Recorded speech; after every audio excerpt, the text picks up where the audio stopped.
Bahaya ini, bahaya. Iya, tapi I can hear the demons call when they do what they do. And now I feel like taking off, find a place with a view. Bukti sudah terkumpul, wasit bayaran ketahuan, FIFA tolak handball Ramon Tangke dan sahkan gol Kakang Rudianto. Sebagaimana yang diketahui, pertandingan pekan ke-24 antara Persib Bandung versus Persebaya Surabaya di Stadion Gelora Bung Tomo malam kemarin masih saja menjadi perbincangan hangat hingga saat ini. Bagaimana tidak, selain karena kedua tim menampilkan permainan yang luar biasa, ada hal lain yang sangat mencuri perhatian. Hal ini bukan tanpa alasan. Dalam laga tersebut, keputusan-keputusan wasit menjadi sorotan tajam, khususnya dari fans Persib Bandung. Mereka menilai bahwa wasit Eko Saputra seakan berpihak kepada Persebaya Surabaya lewat sejumlah keputusan yang dianggap janggal. Salah satu contoh yang paling nyata adalah keputusan Eko Saputra saat memberikan penalti kepada Persebaya Surabaya. Jika kita membahas pelanggaran ini, kita harus memahami perbedaan antara kontak dan konteks. Sepak bola adalah olahraga fisik, di mana para pemain menggunakan tubuh mereka untuk memperebutkan bola. Terjadinya kontak saat duel adalah hal yang wajar. Namun, yang menjadi penilaian wasit bukan sekadar ada atau tidaknya sentuhan, melainkan konteks dari sentuhan tersebut. Apakah pemain benar-benar berusaha merebut bola? Apakah tackle dilakukan secara wajar? Ataukah justru ceroboh, sembrono, bahkan berbahaya? Dalam situasi ini, Federico Barba terlihat mengikuti arah bola dan mencoba merebutnya dengan cara yang normal. Sementara itu, Bruno Moreira justru terlihat mencari kontak dengan melompat dan menabrakkan diri ke arah lawan tanpa benar-benar memainkan bola. Memang, VAR menampilkan tayangan ulang yang memperlihatkan adanya sentuhan. Namun, wasit seharusnya melihat kejadian secara utuh dalam kecepatan normal agar memahami konteks sebenarnya, bukan hanya fokus pada momen terjadinya kontak. Karena tantangan tersebut masih dalam batas wajar permainan sepak bola, seharusnya wasit Eko Saputra melanjutkan pertandingan seperti keputusan awalnya di lapangan. Keputusan penalti terasa tidak layak untuk menggambarkan challenge semacam ini. Jadi, keputusan yang tepat dalam situasi tersebut seharusnya adalah play on, tanpa pelanggaran.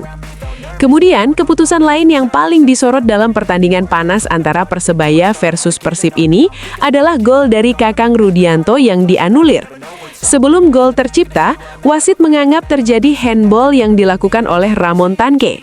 Saat itu, Ramon terlihat melakukan tendangan salto dan bola secara tidak sengaja menyentuh tangannya. Bola kemudian mengarah ke kaki Kakang Rudianto dan gol pun tercipta. Namun sayangnya, gol tersebut dianulir karena dianggap terjadi handball terlebih dahulu. Lantas pertanyaannya, apakah posisi Ramon ini benar-benar bisa dikatakan melakukan handball, ataukah ini cara lain wasit dalam menggembosi Persib Bandung? Jika kita melihat aturan terbaru FIFA, tidak setiap bola yang menyentuh tangan otomatis dianggap sebagai pelanggaran. Jika tangan pemain berada dalam posisi alami dan bola mengenai tangannya sendiri akibat gerakan yang wajar dari aksi tersebut, maka itu bukanlah pelanggaran. Dalam situasi ini, posisi tangan Ramon tidak aktif sama sekali. Itu hanyalah gerakan refleks yang terjadi akibat tendangan salto yang ia lakukan. Bahkan dalam aturan modern dijelaskan bahwa accidental handball oleh rekan setim sebelum gol tercipta tidak lagi otomatis membatalkan gol. Yang dilarang adalah jika pencetak golnya sendiri yang tangannya terkena bola sebelum mencetak gol. Jadi kesimpulannya, jika merujuk pada aturan yang ditetapkan oleh FIFA, Ramon Tangke tidak melakukan handball yang bisa dikategorikan sebagai pelanggaran. Dengan demikian, gol yang dicetak Kakang Rudianto seharusnya sah dan tidak ada alasan kuat untuk membatalkan gol tersebut. Lantas bagaimana nih tanggapan teman-teman Bobotoh? Coba tulis pendapatmu di kolom komentar ya.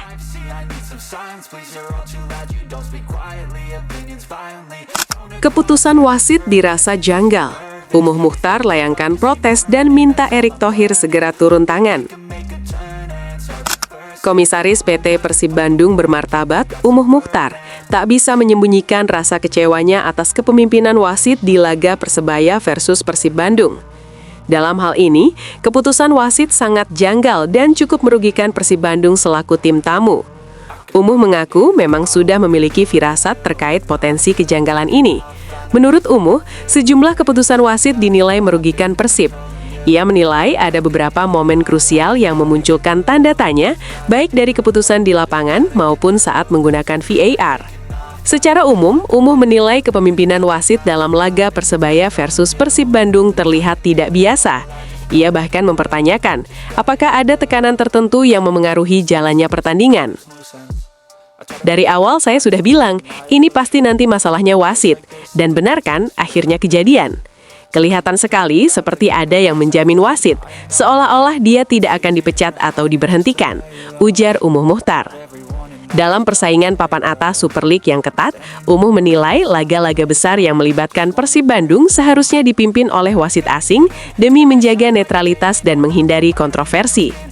Dia mengaku telah melayangkan surat keberatan dan meminta agar pertandingan krusial Persib, termasuk saat menghadapi Borneo FC, dapat dipimpin pengadil dari luar negeri.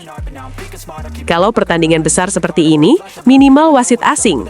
Kita kan punya wasit asing yang sudah kontrak. Biasanya mereka lebih netral dan tidak mudah diintervensi, papar Umuh Muchtar. Tak hanya itu saja, Umuh juga meminta Ketua Umum PSSI Erick Thohir untuk turun tangan menangani polemik wasit yang dialami Persib ini. Dia mengaku percaya Erick Thohir bisa menangani masalah ini, apalagi wajah wasit dianggap Umuh sebagai wajah sepak bola Indonesia. Saya tentu kecewa masalah wasit ini. Lantas bagaimana PSSI dalam mengambil langkah? Pak Erick Thohir harus berani mengambil langkah agar memberantas hal-hal seperti ini. Kalau wasit begini terus, yang ada disamaratakan kualitas wasit. Apalagi mafia-mafia ada di sekitar kita. Jelas Umuh Muchtar. Lantas bagaimana nih tanggapan kalian? Coba tulis pendapatmu di kolom komentar ya.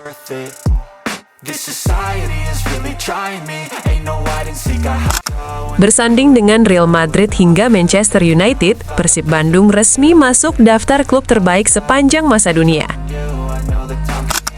Secara tak terduga, Persib Bandung resmi masuk daftar klub sepak bola terbaik sepanjang masa versi media asal Amerika Serikat, Gol del Corazon. Yaps, baru-baru ini media tersebut merilis daftar bergengsi itu melalui akun media sosial resmi mereka. Hasilnya, Persib Bandung berhasil menembus posisi ke-206 dari total 210 klub yang masuk dalam pemeringkatan tersebut. Capaian ini menjadi sorotan karena Persib merupakan satu-satunya wakil Indonesia dalam daftar klub legendaris dunia. Klub kebanggaan Bobotoh itu bahkan mengungguli sejumlah tim besar di tanah air yang tidak masuk dalam daftar. Tim seperti Persija Jakarta, Persebaya Surabaya, hingga Arema FC harus rela tidak tercantum dalam pemeringkatan tersebut. Hal ini sekaligus menegaskan konsistensi dan sejarah panjang Persib di kancah sepak bola nasional.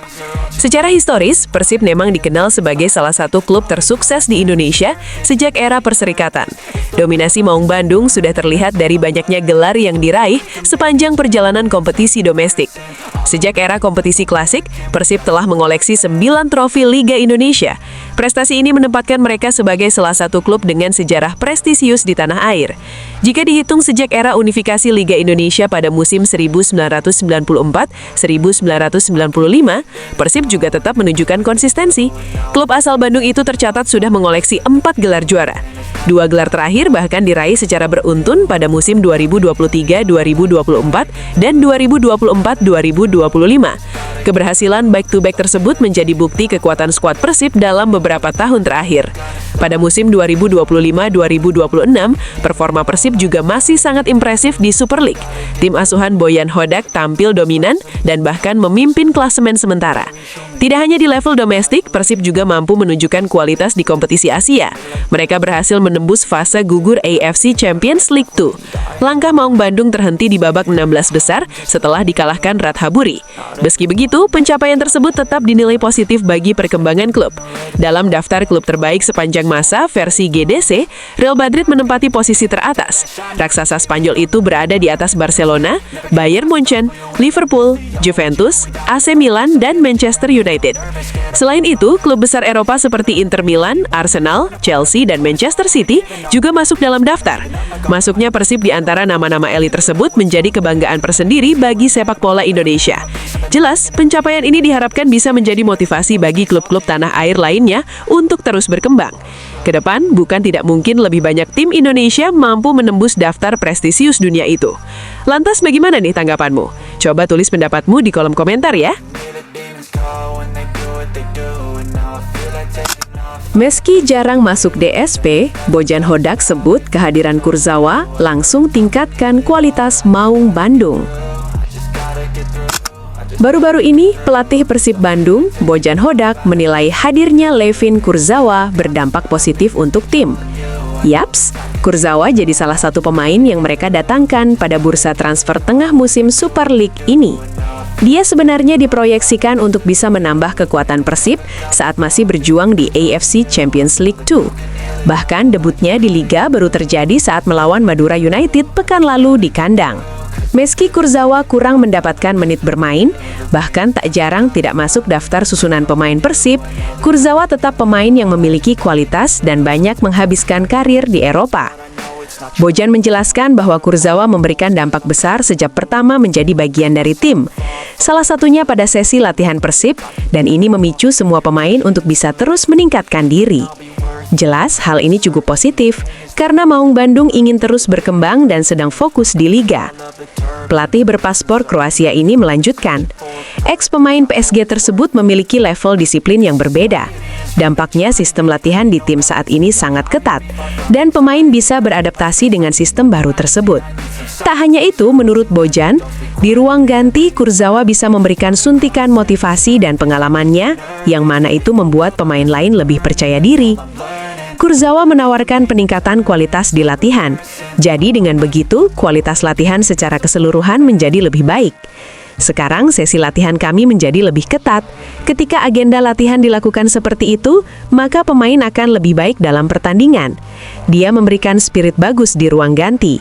Jadi ini yang menurut saya bisa memberi kepercayaan diri lebih bagi pemain lain, ungkap Bojan Hodak.